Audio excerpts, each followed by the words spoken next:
जय हिंद साथियों, आप सभी का स्वागत है हमारे YouTube चैनल पर। साथियों, हमारे YouTube चैनल पर एक सीरीज चल रही थी यूकेपीएससी प्रीवियस ईयर पेपर की सीरीज। उसी के अंतर्गत आज हम एक और नया पेपर यहाँ पर हल करेंगे। दोस्तों, ये पेपर किन परीक्षाओं के लिए लाभदायक होगा? अमीन, पटवारी, लेखपाल, कनिष्ठ सहायक, पुलिस सब इंस्पेक्टर, साथ में जो फॉरेस्ट गार्ड वाले हैं, फॉरेस्ट ऑफिसर, तो वो भी इसको देख सकते हैं।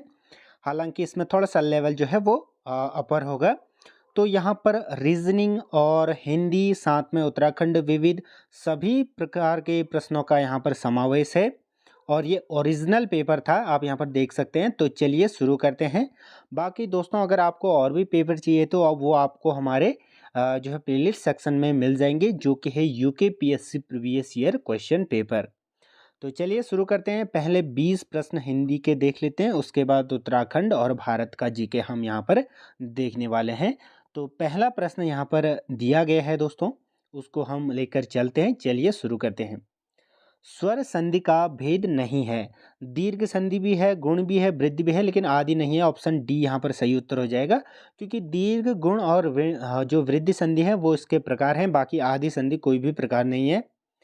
भाववाचक संज्ञाएं निम्नलिखित प्रकार से बनाई जाती हैं। विशेषण से, क्रिया से, सर्वनाम से। तो तीनों चीज़ों से बनाई जाती हैं। जो भाववाचक संज्ञाएं होती हैं वो विशेषण, क्रिया, सर्वनाम तीनों से बनाई जा सकती है। तो ऑप्शन डी इसका सही उत्तर हो जाएगा। और अगला प्रश्न है हमारा, पर्यावरण शब्द किन शब्दों के योग से बना है? पर्यावरण का अगर हम संधि विच्छेद करें तो परिधन आवरण होगा दोस्तों। इसको आप ध्यान में रखेंगे, ऑप्शन सी को यहाँ पर टिक कर लेंगे। अगर इसकी हम बात करें, जो संधि की बात करें, तो परि में आप देख सकते हैं ई है, उसको फिर प्लस आवरण में अ है, तो परि ई और आ का क्या बन जाएगा? यहाँ पर य बन गया है। तो इसमें यण संधि होगी। कौन सी संधि होगी? यण संधि होगी। इसका भी आप ध्यान रखिएगा, कई बार ये पूछा जाता है। तो दोस्तों, हम जो एक्स्ट्रा चीज़ें हैं सभी चीज़ों को लेकर हम यहाँ पर बढ़ेंगे। बाकी जीके में हम जितने भी एक्स्ट्रा फैक्ट्स हैं जानने की कोशिश करेंगे, तो बने रहिए अंत तक। चलिए, यह रचना महादेवी की नहीं है। यामा है, स्मृति की रेखाएं भी है, पथ के साथी भी है, लेकिन जो उर्वशी है वो इनकी रचना नहीं है।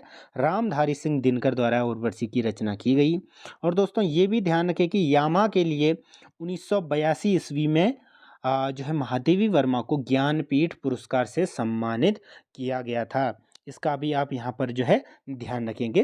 तो बढ़ते हैं अगले प्रश्न की तरफ। अगला हमारा प्रश्न है, भारत सरकार ने शिक्षा मंत्रालय के अधीन वैज्ञानिक तथा तकनीकी शब्दावली बोर्ड की स्थापना कब की? इसकी स्थापना करी थी दोस्तों 1950 ईस्वी में। ऑप्शन ए को आप यहाँ पर क्या कर लेंगे? टिक कर लेंगे।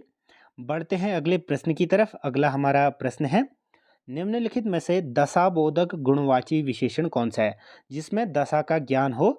तो नया, सूखा, भला, चौड़ा। तो सूखा क्या है? एक दशा को जो है बता रहा है। तो ऑप्शन बी को यहाँ पर आप टिक कर लेंगे। छठे का ऑप्शन बी। अगला प्रश्न, प्रारूप लेखन का अर्थ है पत्र का एक कच्चा रूप तैयार करना। इसको क्या कहते हैं? प्रारूप लेखन। तो ऑप्शन ए को यहाँ पर आप फिर से टिक कर लेंगे। अगला प्रश्न है हमारा, जहाँ एक शब्द के अनेक अर्थ हों वहाँ अलंकार होता है। दोस्तों, श्लेष में क्या होता है कि एक ही शब्द के वहाँ पर क्या होते हैं? अनेक अर्थ होते हैं, अर्थात श्लिष्ट होता है। तो ऑप्शन बी को आप यहाँ पर टिक कर लेंगे। इस प्रकार के अलंकार को क्या कहा जाता है? श्लेष अलंकार कहा जाता है। बढ़ते हैं अगले प्रश्न की तरफ। अगला हमारा प्रश्न है, किसी काम को उत्साह और परिश्रम से करने वाला, उसको क्या कहेंगे? अध्यवसायी। ऑप्शन ए को यहाँ पर आप क्या कर लेंगे? टिक कर लेंगे। अगला प्रश्न है, कौन सा शब्द संज्ञा नहीं है? ममत्व, मोटा, मैना, मदारी। तो ममत्व भी संज्ञा है, मैना भी संज्ञा है, और जो मदारी है वो भी क्या है? यहाँ पर संज्ञा है, लेकिन जो मोटा है वो यहाँ पर संज्ञा नहीं दर्शा रहा है। ऑप्शन बी को यहाँ पर आप टिक कर लेंगे। अगला प्रश्न, अंतःस्थ ध्वनियाँ हैं। तो कौन सी ध्वनियाँ हैं ये? स्वर और व्यंजन के बीच की ध्वनियों को क्या कहा जाता है? अंतःस्थ जो है ध्वनियाँ। तो ऑप्शन ए को यहाँ पर आप फिर से टिक कर लेंगे। बढ़ते हैं अगले प्रश्न की तरफ, जो कि है हमारा, स्कंदगुप्त के लेखक का नाम है। स्कंदगुप्त के लेखक का नाम प्रेमचंद, भारतेंदु हरिश्चंद्र, जयशंकर प्रसाद या हरि कृष्ण प्रेमी। तो जयशंकर प्रसाद की ये रचना है दोस्तों। ऑप्शन सी को आप यहाँ पर टिक कर लेंगे। तो बढ़ते हैं अगले प्रश्न की तरफ। निम्नलिखित में से कौन कवि सूफी संगीतज्ञ और इतिहासकार थे? तो सूफी कवि भी के नाम से भी इनको जाना जाता है। वो थे अमीर खुसरो। आप इसको ध्यान रखें। और कई बार ये भी पूछा जाता है कि जो कबीर थे तो वो ज्ञानाश्री के थे।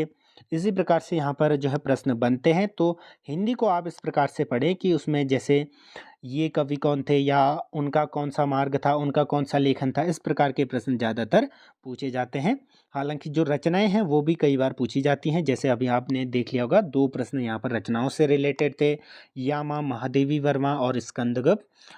अगला प्रश्न है हमारा, श किसके मेल से बना है? जो श होता है दोस्तों वो बना होता है क प्लस ये षटकोण वाला श। तो ऑप्शन डी यहाँ पर टिक कर लेंगे। 14वें का हो जाएगा ऑप्शन डी। अगला प्रश्न है, राम वृक्ष बेनीपुरी ने किस पत्रिका का संपादन किया? इसका सही उत्तर है दोस्तों जनवाणी का। जनवाणी, जनवाणी को आप एक बार लिख लेंगे क्योंकि ये प्रश्न कई बार बनता है। तो जनवाणी का क्या किया? संपादन किया। क्या भूलूं क्या याद करूं किसकी आत्मकथा है? निराला की, महादेवी वर्मा की, हरिऔध की? तो ये बच्चन की क्या है? आत्मकथा है। ऑप्शन सी को आप यहाँ पर क्या कर लेंगे? टिक कर लेंगे। दोस्तों बढ़ते हैं अगले प्रश्न की तरफ। यहाँ पर जीके के जो प्रश्न है वो भी काफ़ी महत्वपूर्ण है और जो रीजनिंग का सेक्शन दिया गया है, जो भी 5 से 6 प्रश्न हैं वो काफ़ी इंपॉर्टेंट हैं, उनको आप जरूर देखिएगा। ईशान शब्द इस अर्थ में भी प्रयुक्त होता है। तो ईशान का एक अलग या फिर और अर्थ यहाँ पर दिया गया है, उसको हमें क्या करना है? छांटना है। तो इसका जो सही उत्तर हो जाएगा, पहले ऑप्शन को पढ़ लेते हैं हम, वासना, दृष्टि, चाह या दीप्ति। इसका जो सही उत्तर होगा दीप्ति। ऑप्शन डी को टिक कर लेंगे। अगला प्रश्न, संस्कृत के ऐसे शब्द जिन्हें हम ज्यों का त्यों प्रयोग में लाते हैं। तो ये परिभाषा ही दी गई है, क्या कहलाते हैं? वो तत्सम शब्द कहलाते हैं। और जिनको हम हिंदी में थोड़ा सा बदल के जो है उनका यूज करते हैं वो तद्भव कहलाते हैं। अगला प्रश्न यहाँ पर दोस्तों, ये था हमारा 18वां। अगला हमारा प्रश्न है, मैं का बहुवचन है। तो मैं का बहुवचन क्या होगा? हम, हमारा, हमारे। तो हम हो जाएगा क्योंकि मैं का जो बहुवचन होगा वो हम होगा। ऑप्शन बी को टिक कर लेंगे। बढ़ते हैं अगले प्रश्न की तरफ। निम्न में से किस शब्द में योजक चिन्ह या हाइफन की आवश्यकता है? ग्रामवासी ये एक ही शब्द है, गंगा जल भी सेम है, राम लक्ष्मण राजकुमार। तो राम लक्ष्मण में हाइफन की क्या होती है? जरूरत होती है। आपने कई बार ये देखा होगा इस प्रकार से लिखा हुआ। तो हाइफन इसी को कहते हैं। ऑप्शन सी को आप यहाँ पर टिक कर लेंगे। दोस्तों अब हमारा जो जीके सेक्शन है वो स्टार्ट हो चुका है। इसमें दोनों लैंग्वेजेस में ये दिया गया है, आप जिसमें भी सुटेबल महसूस करें वो पढ़िएगा। बाकी हम हिंदी को यहाँ पर लेकर चलेंगे, साथ में कभी कभी अंग्रेजी को भी पढ़ लेंगे। अगला प्रश्न 21वां होगा हमारा जीके सेक्शन का। उत्तराखंड का पामीर कहते हैं, किसे उत्तराखंड का पामीर कहते हैं? तो ऑप्शन डी को टिक कर लेंगे। दूधा तोली को क्या कहते हैं? उत्तराखंड का पामीर कहते हैं। इसको आप यहाँ पर जो है जान ले, ये प्रश्न कई बार पूछा गया है। अब बढ़ते हैं अगले प्रश्न की तरफ। अगला हमारा प्रश्न है, और दोस्तों जो ये दूधा तोली है वो कहाँ पर स्थित है उसको भी मैं आपको बता देता हूँ। तो ये पौड़ी गढ़वाल में है। पौड़ी जो जिला है वहाँ पर है। थलीसैंण तहसील भी आप याद रख सकते हैं। बाकी दूधा तोली। अगला प्रश्न रीजनिंग से संबंधित है। एक एक एक कदम सूर्य की ओर मुंह करके चलना शुरू करता है, अर्थात सूर्य कहाँ से निकलता है? ईस्ट से। तो ईस्ट की तरफ वो चलता है। उसके बाद वो दाएं मुड़ जाता है और उसके बाद वो बाएं मुड़ जाता है। फिर उसके बाद वहाँ पर देखते हैं वो पुनः कहाँ मुड़ जाता है? तो यहाँ पर वो फिर से जो है दाएं मुड़ जाता है। तो वो किस दिशा में है? तो वो दक्षिण दिशा में हो जाएगा दोस्तों। इसको आप बना लेंगे तो ऑप्शन सी को आप यहाँ पर टिक कर लेंगे। अगला प्रश्न, उत्तराकृति को यहाँ पर पहचानना है। पहले एक गोला था, फिर यहाँ पर ये देख सकते हैं, फिर ये इस साइड आ गया। तो अब यहाँ पर जो है इसका सही उत्तर हो जाएगा ऑप्शन सी। अगला प्रश्न है, यहाँ पर त्रिभुजों की संख्या ज्ञात करनी है। तो यहाँ पर आप देख सकते हैं, अगर गिनेंगे तो पहला एक ये हो जाएगा, फिर ये हो जाएगा, फिर ये हो जाएगा, फिर ये एक। तो इस प्रकार से अगर टोटल आप गिनेंगे तो ये हो जाएंगे 10। ऑप्शन सी को टिक कर लेंगे। अगला प्रश्न है, फोटो रिसेप्टर पाए जाते हैं। जो photo receptors are found in, कहाँ पर पाए जाते हैं? तो ये रेटिना में पाए जाते हैं दोस्तों। ऑप्शन डी को आप जो है टिक कर लेंगे। और जो दृष्टिपटल होता है उस वो भी रेटिना को ही कहते हैं। Option D. अगला प्रश्न है हमारा, ये भी रीजनिंग से संबंधित है।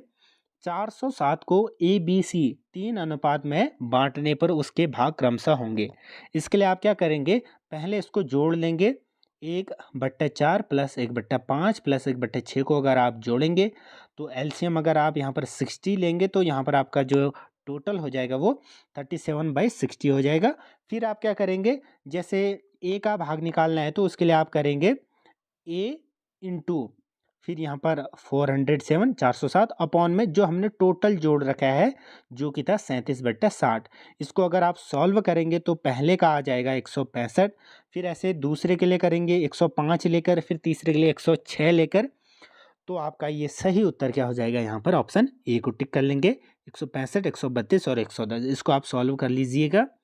अगला प्रश्न, स्कॉटलैंड का कौन सा संगीत वाद्य यंत्र उत्तराखंड की संस्कृति में समाहित है? मसकबीन ऑप्शन बी इसका सही उत्तर है दोस्तों। इसको बैग पाइपर भी कहा जाता है, तो ऑप्शन बी को टिक कर लेंगे। अगला प्रश्न है, निम्न में से कौन सा मंदिर सुदर्शन शाह द्वारा निर्मित करवाया गया? सुदर्शन शाह ने कौन सा मंदिर यहाँ पर बनवाया था? तो ये बनवाया था यमुनोत्री का, ऑप्शन ए को टिक कर लेंगे।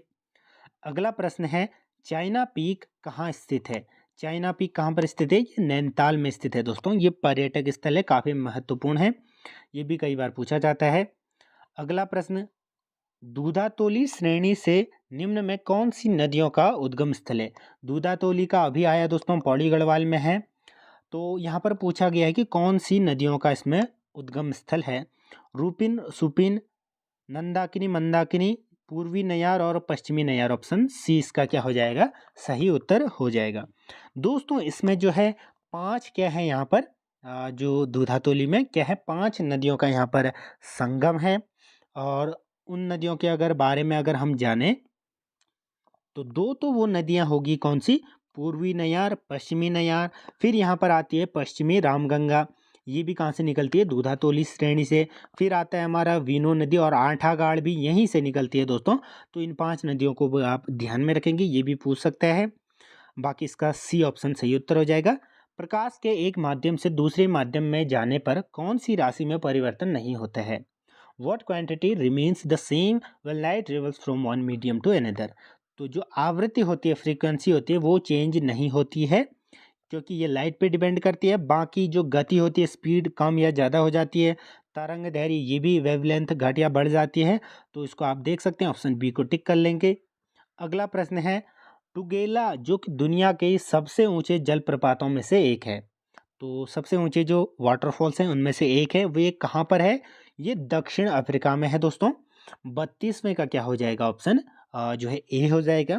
बाकी अगर बात करें विश्व का सबसे ऊंचा जलप्रपात कौन सा है, तो वो है एंजिल जलप्रपात, जो कि कहाँ पर है, ये है वेनेजुएला में। कहाँ पर है? वेनेजुएला। वेनेजुएला यहाँ पर आप लिख लेंगे इसको, वेनेजुएला। अगर भारत का पूछे तो कुचिकल, कुचिकल है दोस्तों। भारत का अगर पूछे कुचिकल है, और ये कुचिकल सबसे ऊंचा जल प्रपात है, जिसकी हाइट क्या है, 455 मीटर। तो ये तो होगी भारत की बात। और जो एंजिल वाटरफॉल है लगभग 979 या 980 मीटर के करीब ये क्या है, ऊंचा है। तो यहाँ पर आप डिफरेंस देख सकते हैं, विश्व का और भारत का, दोनों अलग अलग चीज़ें हैं, दोनों को याद रखिएगा। अगला प्रश्न है यहाँ पर, एक आंख से दृष्टि बाधित होने पर भी किस पूर्व भारतीय क्रिकेट खिलाड़ी को टाइगर कहा जाता है? तो जो यहाँ पर नवाब पटौदी हैं, ऑप्शन सी है दोस्तों इसका सही उत्तर। उनको क्या कहा जाता है? नवाब पटौदी, जिनको टाइगर कहा जाता था। और ये क्या थे, एक आंख से दृष्टि बाधित थे, अर्थात बीइंग ब्लाइंड इन वन आई, एक आंख से क्या थे, ये अंधे थे। और दोस्तों ये पहले कप्तान थे जिन्होंने ओवरसीज में भारत को टेस्ट में विजय दिलाई थी वर्सेस न्यूजीलैंड। बढ़ते हैं अगले प्रश्न की तरफ। अगला हमारा प्रश्न है, पेट्रोनॉस टावर कहाँ स्थित है? दोस्तों काफ़ी सारी मूवीज़ में आपने देखा होगा, ये जो टावर हैं, 2 टावर्स हैं इस प्रकार से। ये हैं कहाँ पर? ये मलेशिया में है। और मलेशिया के किस शहर में है? कुआला लंपुर, ऑप्शन ए को टिक कर लेंगे, यहाँ पर ये स्थित है। अगला प्रश्न, ग्रेट विक्टोरिया मरुस्थल कहाँ अवस्थित है? जो ग्रेट विक्टोरिया मरुस्थल है वो ऑस्ट्रेलिया में अवस्थित है, ऑप्शन बी को आप यहाँ पर टिक कर लेंगे। बढ़ते हैं अगले प्रश्न की तरफ, निम्न में से किसकी उपस्थिति जल को कठोर बनाती है? दोस्तों जो जल होता है वो हार्ड वाटर और सॉफ्ट वाटर दो प्रकार का होता है, कठोर जल और जो है मृदु जल। तो इसमें कैल्शियम और मैग्नीशियम दोनों की उपस्थिति के कारण ये क्या होता है, कठोर बनाती है। तो उपयुक्त में से दोनों, ऑप्शन सी को टिक कर लेंगे। रंग का रक्त का लाल रंग निम्न में से किस कारण होता है? तो जो जो रक्त में हमारा प्रोटीन होता है, एक प्रोटीन लाल रंग का जिसको कहते हैं हीमोग्लोबिन, उसी की उपस्थिति के कारण हमें रक्त का जो कलर है वो लाल दिखाई पड़ता है। अगला प्रश्न है हमारा, उत्तराखंड राज्य में किस प्रकार के रेशम का उत्पादन होता है? ये काफी महत्वपूर्ण प्रश्न है दोस्तों, ये कई बार पूछा गया है। मलवरी, टसर, मूंगा, उपर्युक्त सभी क्या हो जाएगा, इसका सही उत्तर हो जाएगा। ऑप्शन डी को आप यहाँ पर टिक कर लेंगे, क्योंकि उत्तराखंड में इन सभी प्रकार का जो रेशम उत्पादन है वो किया जाता है।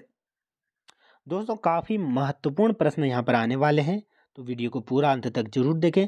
और हाँ, आप यूकेपीएससी, जीके और सामान्य हिंदी और जॉब अपडेट के लिए हमारे चैनल से जुड़ भी सकते हैं।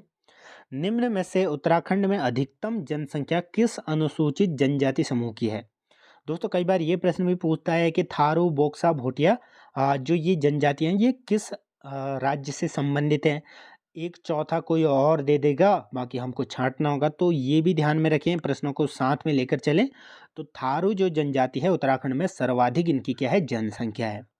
अगला प्रश्न है, आप सभी को पता होगा कि उत्तराखंड भूकंपीय दृष्टिकोण से जोन 5 में आता है। तो यहाँ पर पूछा गया है कि कितने जिले हैं जो 5 के अंतर्गत आते हैं। तो 5 जिले हैं, ये कौन कौन से हैं?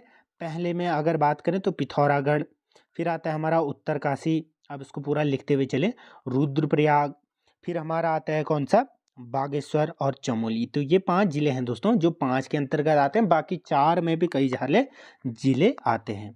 अगला प्रश्न, मैं कुमाऊं रेजिमेंट का मुख्यालय कहाँ स्थित है? कुमाऊं रेजिमेंट आपने सुना होगा, जो आर्मी के जो शौकीन होंगे, हर कोई जो पहाड़ी होगा वो कभी न कभी रहा होगा। तो रानीखेत में क्या है, इसका मुख्यालय स्थित है। ऑप्शन डी टिक कर लेंगे। और ये जो रानीखेत क्या कहते हैं रेजिमेंट बनी थी, ये कब बनी थी? ये बनी थी हमारी 1788 ईस्वी में ये बनी थी दोस्तों, इसका भी आप यहाँ पर ध्यान रखेंगे। रानीखेत और ये रेजिमेंट बनी थी 1788 ईस्वी के जो है ये बनी थी। और दोस्तों जो रानीखेत रेजिमेंट से रिलेटेड एक प्रश्न भी काफ़ी बार बनता है कि जो सबसे पहले परमवीर चक्र था वो पुरस्कार किसको मिला था? वो मिला था, सॉरी यहाँ पर परमवीर चक्र जो मिला था वो मिला था सोमनाथ शर्मा को, और वो भी कुमाऊं रेजिमेंट ही थे। तो सबसे पहले परमवीर चक्र प्राप्त करने वाली रेजिमेंट कौन सी थी? वो भी रानीखेत या फिर कुमाऊं रेजिमेंट थी, इसका भी आप यहाँ पर खासा ध्यान रखेंगे। अगला प्रश्न है, टाट कर वसूल किया जाता था, तो किन से किया जाता था? तो ये बुनकरों से किया जाता था, ऑप्शन ए को टिक कर लेंगे। जो वीवर्स होते हैं उनसे ये टाट कर वसूल किया जाता था। अगला प्रश्न है, निम्न में से कौन एक उत्तराखंड की जनजाति नहीं है? मैंने अभी आपको बताया था, बोक्सा, राजी, भोटिया ये तीनों हैं, लेकिन जो गौंड है वो भारत की जो जनजाति है, लेकिन उत्तराखंड में ये नहीं पाई जाती है। भारत के अन्य राज्य जैसे एमपी, मध्य प्रदेश, महाराष्ट्र, छत्तीसगढ़, इन अन्य राज्यों में ये गौंड जनजाति पाई जाती है। अगला प्रश्न, निम्न में से उत्तराखंड के किस विश्वविद्यालय का नाम बदलकर श्रीदेव सुमन विश्वविद्यालय रखा गया? तो ये विश्वविद्यालय था दोस्तों पंडित दीनदयाल उपाध्याय विश्वविद्यालय। इसको 2011-12 में जो अधिनियम था उसको पारित करने के बाद इसका नाम क्या किया गया, श्रीदेव सुमन विश्वविद्यालय रखा गया। तो इसकी स्थापना 2012 के अराउंड हुई थी। अगला प्रश्न है, खड़ दीपक पूजा के लिए प्रसिद्ध कमलेश्वर मंदिर है वो कहाँ पर है? तो ये जो कमलेश्वर मंदिर है ये है दोस्तों श्रीनगर में। ऑप्शन बी को आप यहाँ पर क्या कर लेंगे, टिक कर लेंगे। और श्रीनगर किस जनपद में आता है? ये पौड़ी गढ़वाल में आता है। अगला प्रश्न, कुमाऊं में प्रथम गोरखा शासक कौन नियुक्त हुआ था? तो कौन हुआ था दोस्तों? ये हुआ था जोग मल्ला सा। और अगर बात करें जो गढ़वाल का, तो वो था अमर सिंह थापा।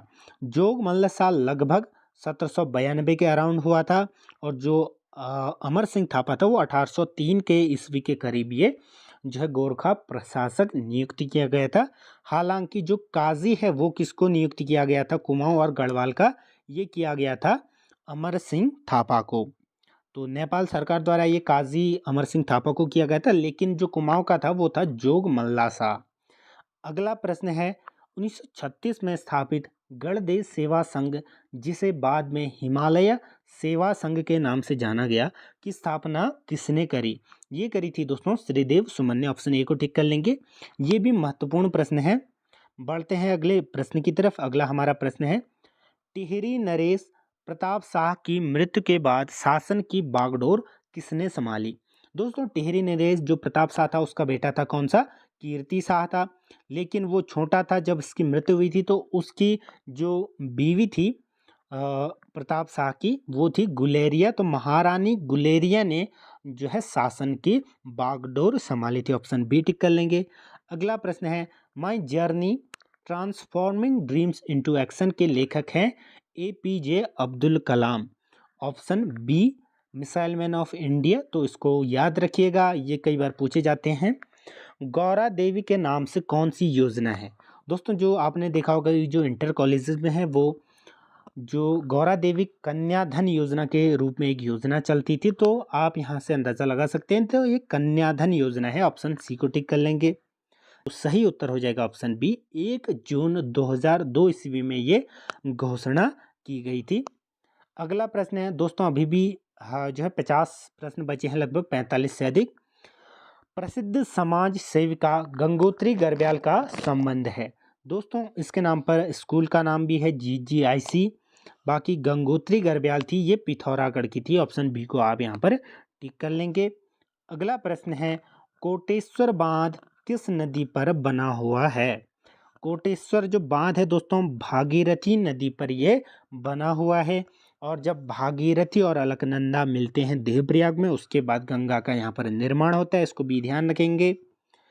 अगला प्रश्न है और दोस्तों जो टिहरी डैम है भागीरथी और भिलंगना नदी के संगम स्थल पर बना है, इसको भी ध्यान रखेंगे। केदारनाथ आपदा हुई थी, कब आई थी? ये जून 2013 ईस्वी में आई थी दोस्तों। ऑप्शन डी को आप यहाँ पर टिक कर लेंगे।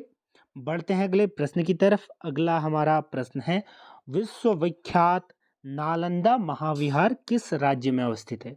ये किस राज्य में है? ये है बिहार में। नालंदा जो महाविहार है वो है बिहार में। ऑप्शन डी टिक कर लेंगे। अगर बिहार की राजधानी पूछे तो पटना, मध्य प्रदेश की भोपाल। तो इन चीज़ों को आप यहाँ पर याद रखें। साथ में कोई भी प्रश्न कभी भी यहाँ पर पूछा जा सकता है किसी भी एग्जाम में। जो उत्तराखंड की मापतौल की इकाई है, इस पर मैंने एक सेपरेट वीडियो बनाई थी, अगर आप इच्छुक हैं तो वो भी देख सकते हैं। भूमि माप की इकाई है नाली, बीघा, मुट्ठी। तो नाली, बीघा, मुट्ठी तीनों यहाँ पर सही हो जाएंगे। तो ऑप्शन डी को आप टिक कर लेंगे।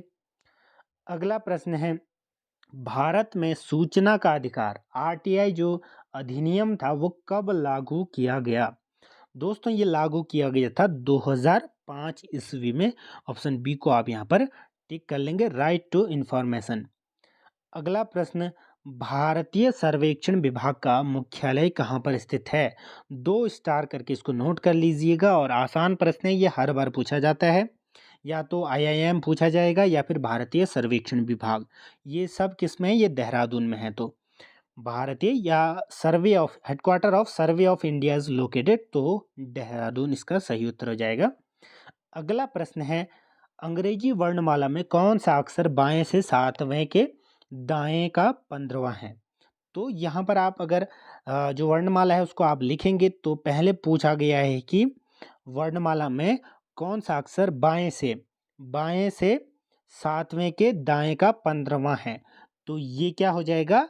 वी हो जाएगा दोस्तों। अगर आप इन जो कंडीशन दी गई है इनको अगर आप अप्लाई करके जो है एक चित्र बनाएंगे तो वी इसका सही उत्तर हो जाएगा।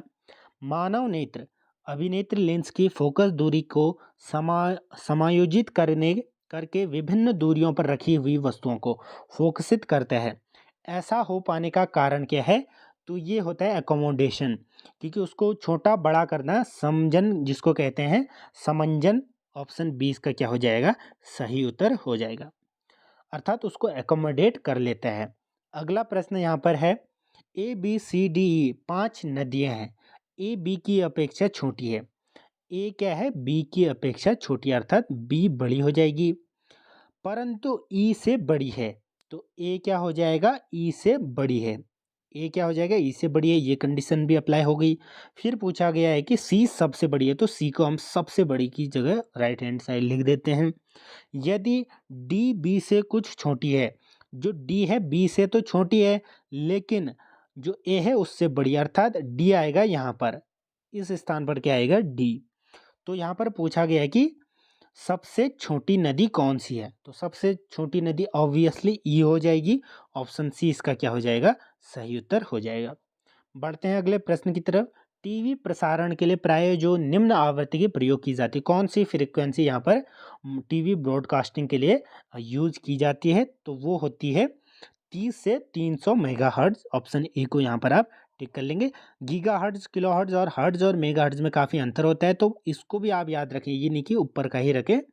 ऑप्शन ए टिक कर लेंगे।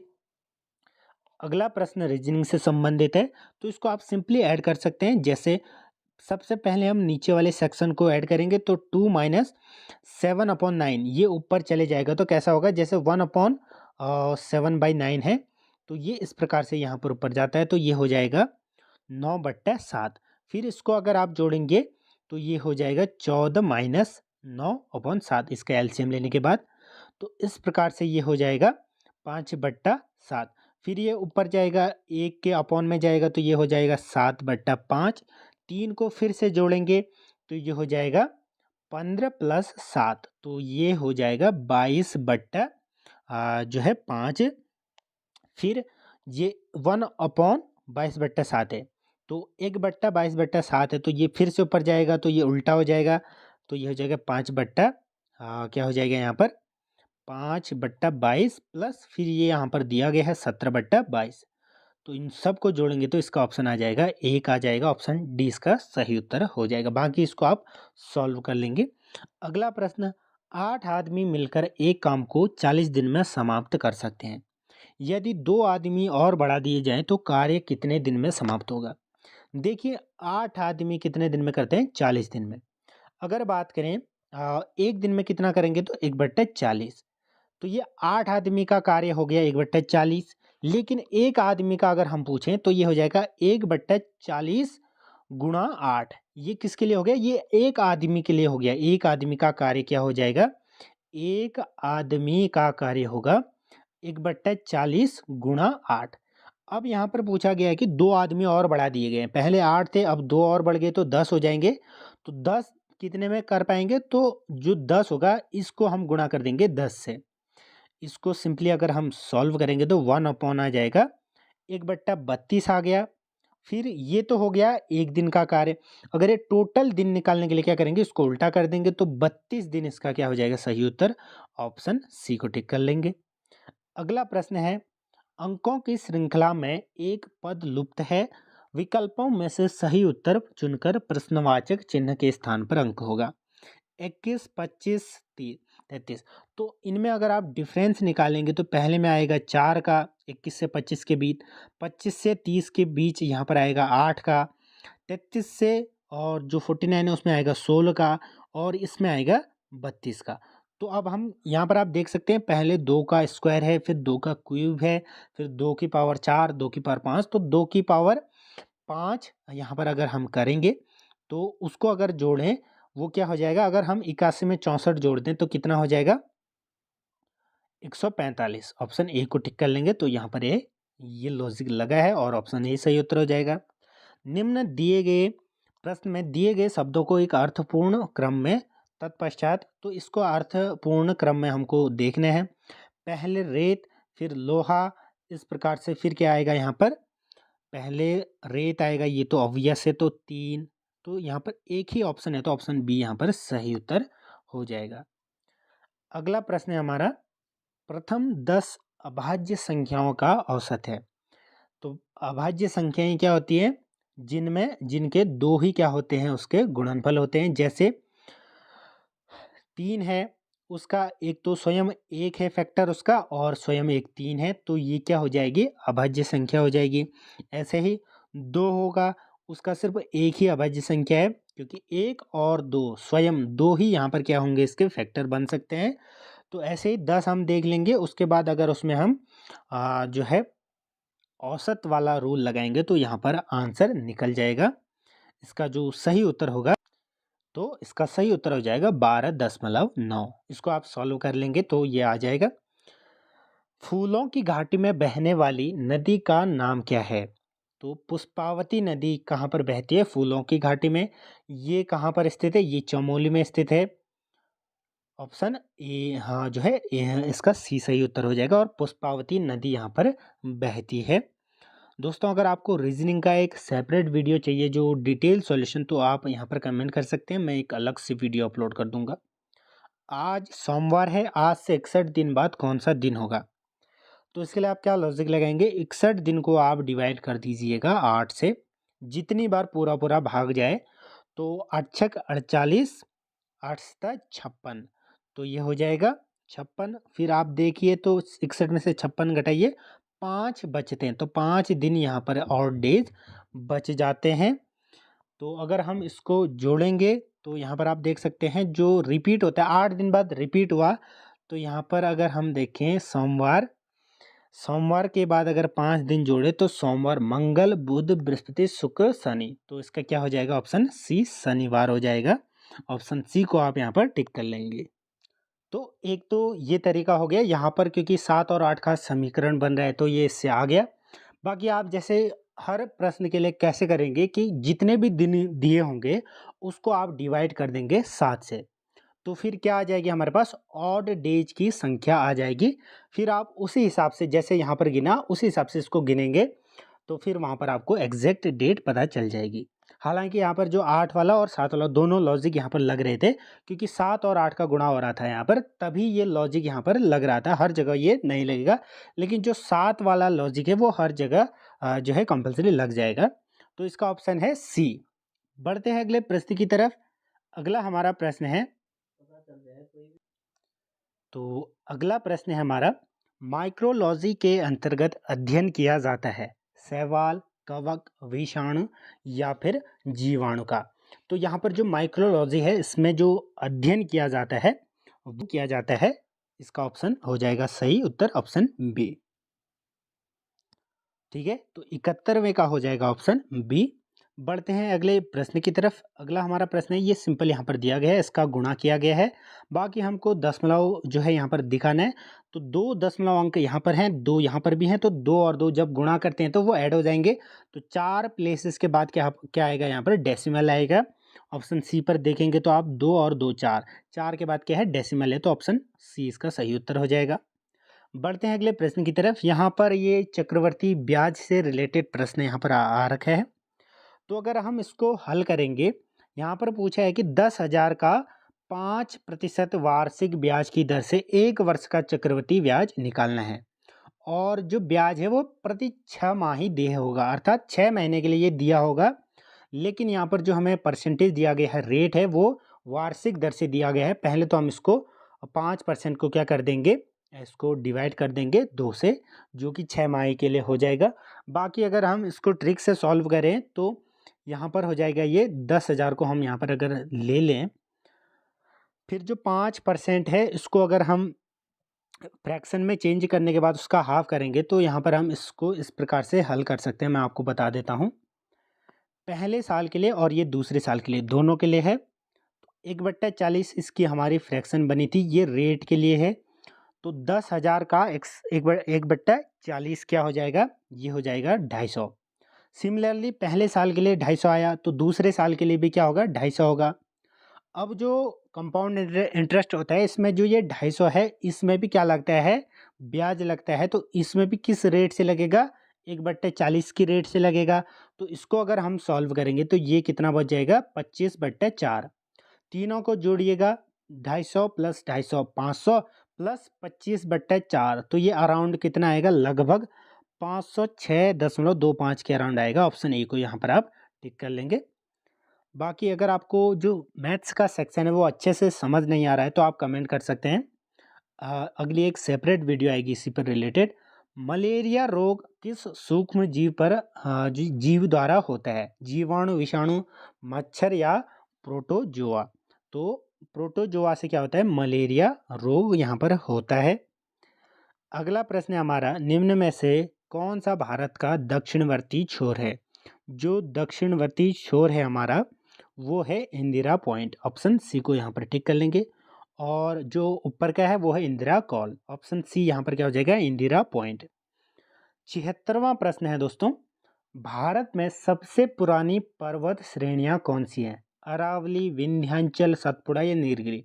तो अरावली सबसे पुरानी क्या है यहाँ की जो है पर्वत श्रेणियां हैं, ये राजस्थान क्षेत्र में अधिकतर फैली हुई है। भूकंप की तीव्रता मापने हेतु प्रयुक्त उपकरण कहलाता है सिस्मोग्राफ, ऑप्शन ए को टिक कर लेंगे। और किस पर मापा जाता है? रिक्टर स्केल में। जरदोजी कपड़े की कढ़ाई के लिए कौन सा स्थान प्रसिद्ध है? तो जरदोजी जो कढ़ाई के लिए यहाँ पर स्थान प्रसिद्ध पूछा गया है, इसका जो सही उत्तर हो जाएगा वो हो जाएगा आगरा में क्या की जाती है, इसकी कपड़े की कढ़ाई की जाती है। पानीपत के प्रथम युद्ध में कौन परास्त हुआ था? पानीपत का जो प्रथम युद्ध था वो हुआ था बाबर वर्सेस इब्राहिम लोदी। किसके बीच हुआ था? बाबर वर्सेस इब्राहिम लोदी। 1526 के अराउंड ये युद्ध हुआ था और इसमें कौन विजयी हुआ था? बाबर। और इसी युद्ध से जो भारत में मुगल साम्राज्य का उदय हुआ था या उसका जो है एस्टेब्लिशमेंट हुआ था। अशोक के अधिकांश शिलालेख किस लिपि में अंकित हैं? तो ये किस लिपि में अंकित है? ब्राह्मी लिपि में ये अंकित है। रिंगवर्म क्या है? रिंगवर्म क्या है? ये एक प्रकार का क्या है? कीड़ा है, ऑप्शन सी को यहाँ पर आप टिक कर लेंगे दोस्तों। रिंग वॉर्म एक प्रकार का जो है ये कीड़ा भी होता है, और लेकिन यहाँ पर ये पूछा गया है कि ये कवक भी दिया गया है, तो कवक इसका क्या हो जाएगा? सही उत्तर हो जाएगा। आपने रिंग वॉर्म वाली बीमारी देखी होगी तो ये ऑप्शन डी हो जाएगा, जो कि एक कवक होता है उसके कारण ये होता है। अगला प्रश्न, शिमला समझौता में हस्ताक्षर किया गया किस किस द्वारा किया गया था? भारत और चीन के द्वारा, भारत और बांग्लादेश, भारत और पाकिस्तान के द्वारा। तो 82 का सही उत्तर क्या हो जाएगा? भारत और पाकिस्तान के द्वारा शिमला समझौता। अगला प्रश्न है हमारा, निम्न में से कौन से व्यवसायों का समूह अर्थव्यवस्था के तृतीय क्षेत्र में आता है? तृतीय क्षेत्र में कौन सा समूह आता है? शिक्षक, चिकित्सक, नाई, ये सब किस में आते हैं? तृतीय क्षेत्र में। जो सेकेंडरी या द्वितीय क्षेत्र होता है उसमें परिवहन, ट्रांसपोर्ट, इंडस्ट्रियल, ये सारी चीज़ें आती है। जो प्राथमिक क्षेत्र आता है उसमें कच्चा माल और कृषि, इसका क्या है? महत्वपूर्ण जो है पहले क्षेत्र का ये चीज़ है। बाकी व्यवसायों का समूह बात करें, जो भी नौकरियां होती है वो तृतीय समूह में आती है, तो ऑप्शन ए को टिक कर लेंगे। चारण नाम से उत्तराखंड के निम्न में से कौन इतिहासकार जाने जाते हैं? इसका जो सही उत्तर हो जाएगा वो हो जाएगा दोस्तों शिव प्रसाद डबराल। बढ़ते हैं अगले प्रश्न की तरफ। क्षेत्रफल की दृष्टि से उत्तराखंड का सबसे बड़ा राष्ट्रीय पार्क है कार्बेट, राजाजी, पुष्पावती। तो इसका जो सही उत्तर हो जाएगा वो हो जाएगा ऑप्शन डी हो जाएगा इसका सही उत्तर। उपर्युक्त में से कोई नहीं। यहाँ पर क्या पूछा गया था? राष्ट्रीय पार्क पूछा गया था, तो यहाँ पर कोई नहीं हो जाएगा। तो बढ़ते हैं अगले प्रश्न की तरफ। दोस्तों अब लगभग 15 प्रश्न बचे हुए हैं। किस वर्ष में फूलों की घाटी को राष्ट्रीय उद्यान घोषित किया गया था? ये कब घोषित किया गया था? तो इसका हो जाएगा सही उत्तर 1982 ईस्वी में ये घोषित किया गया था, ऑप्शन डी हो जाएगा। फूलों की घाटी चमोली में है, फ्रैंक स्माइल्स ने इसकी खोज करी। अगला प्रश्न, गढ़वाल नरेश प्रद्युम्न शाह की मृत्यु किस सन में हुई? तो ज़्यादातर जो प्रश्न पूछे जाते हैं गढ़वाल नरेशों से संबंधित पूछे जाते हैं, हालांकि गोरखा शासन से संबंधित भी प्रश्न काफ़ी यहाँ पर पूछे गए हैं। तो 1804 ईस्वी में इसकी मृत्यु हुई थी। निम्न में से कौन सुमेलित नहीं है? डॉक्टर पीताम्बर दत्त बड़थवाल, कलाकार, सुंदरलाल बहुगुणा पर्यावरणविद, गौरा देवी चिपको आंदोलन, इंद्रमणि बडौनी उत्तराखंड क्रांति दल। इसका सही उत्तर हो जाएगा दोस्तों ऑप्शन ए, यहाँ पर सुमेलित नहीं है। बाकी तीनों यहाँ पर क्या है? सही है, क्योंकि सुंदरलाल बहुगुणा पर्यावरणविद थे, गौरा देवी को चिपको आंदोलन का प्रणेता माना जाता है, इंद्रमणि बडौनी को उत्तराखंड का क्रांति दल का यहाँ पर। तो सभी ये तीनों हैं, लेकिन ए क्या हो जाएगा? गलत हो जाएगा। उत्तराखंड में राष्ट्रपति शासन लगाया गया, ये कब लगाया गया? ये लगाया 27 मार्च 2016 से 11 मई 2016 के बीच ये लगाया गया। निम्नलिखित में से कौन खुड़बुड़ा के युद्ध में मारा गया? दोस्तों बैटल ऑफ खुड़बुड़ा ये काफ़ी मशहूर है और कई बार पूछा गया है। इसका जो सही उत्तर है वो हो जाएगा प्रद्युम्न शाह, इसमें क्या है? मारा गया था। ऑप्शन सी हो जाएगा। बढ़ते हैं अगले प्रश्न की तरफ। अगला हमारा प्रश्न है, बेदनी बुग्याल किस जिले में स्थित है? ये काफ़ी बार पूछा जाता है दोस्तों। ये चमोली में स्थित है, बेदनी बुग्याल। अगला प्रश्न, उत्तराखंड में राज्यसभा के लिए कितने प्रतिनिधि होते हैं? राज्यसभा के लिए जो प्रतिनिधि होते हैं वो होते हैं 3 और लोकसभा के लिए 5। टिहरी रियासत का विलय भारतीय संघ में किस वर्ष हुआ था? तो सन बिल्कुल आप यहाँ पर क्या कर लेंगे, याद रखेंगे, 1949 1949 ईस्वी में। वसुंधरा प्रपात किस नदी से संबंधित है? तो ये अलकनंदा नदी से ये संबंधित है दोस्तों, वसुधारा प्रपात। और 94 का हो जाएगा, ऑप्शन सी हो जाएगा। अगला प्रश्न, निम्न में से उत्तराखंड की रन ऑफ द रिवर परिकल्पना पर आधारित अपने ढंग की पहली जल विद्युत परियोजना थी, ये कौन सी थी? ऑप्शन ए विष्णु प्रयाग परियोजना। अगला प्रश्न, किस तिथि को उत्तरांचल का नाम उत्तराखंड किया गया? तो ये कब किया गया? 2007 ईस्वी में। 1 जनवरी 2007 में ये जो है चेंजेस किए गए। अब इसका नाम क्या है? उत्तराखंड। पहले क्या था? उत्तरांचल। वाडिया संस्थान उत्तराखंड में किस क्षेत्र में शोध कार्य करता है? इसका सही उत्तर हो जाएगा भूगर्भिक सर्वेक्षण, जियोलॉजिकल सर्वेज ये करता है। उत्तराखंड उच्च न्यायालय के प्रथम मुख्य न्यायाधीश थे, तो ये थे दोस्तों ए देसाई। इसका क्या हो जाएगा? सही उत्तर हो जाएगा। ये भी कई बार पूछा जाता है। तो पहले चीफ जस्टिस थे उत्तराखंड हाईकोर्ट के ए देसाई। अगला प्रश्न, वर्तमान उत्तराखंड क्षेत्र से सर्वप्रथम मैक्स से पुरस्कार किसे मिला है? ये मिला था चंडी प्रसाद भट्ट। 99 का हो जाएगा, ऑप्शन डी चंडी प्रसाद भट्ट। आज का अंतिम प्रश्न है दोस्तों, टिहरी की स्थापना किसने की? टिहरी की स्थापना किसने की? ये करी थी सुदर्शन शाह ने। ऑप्शन 20 का सही उत्तर हो जाएगा। दोस्तों, जिसने भी ये 100 प्रश्न देखे हैं, जो 100 प्रश्नों तक यहाँ पर रुके रहा, उनको कहीं ना कहीं लाभ हुआ होगा, क्योंकि यहाँ पर कई प्रश्न हैं जो काफ़ी महत्वपूर्ण हैं और बार बार पूछे जाते हैं। तो ऐसी वीडियोज़ लगातार आते रहेंगी। जुड़े रहें। धन्यवाद।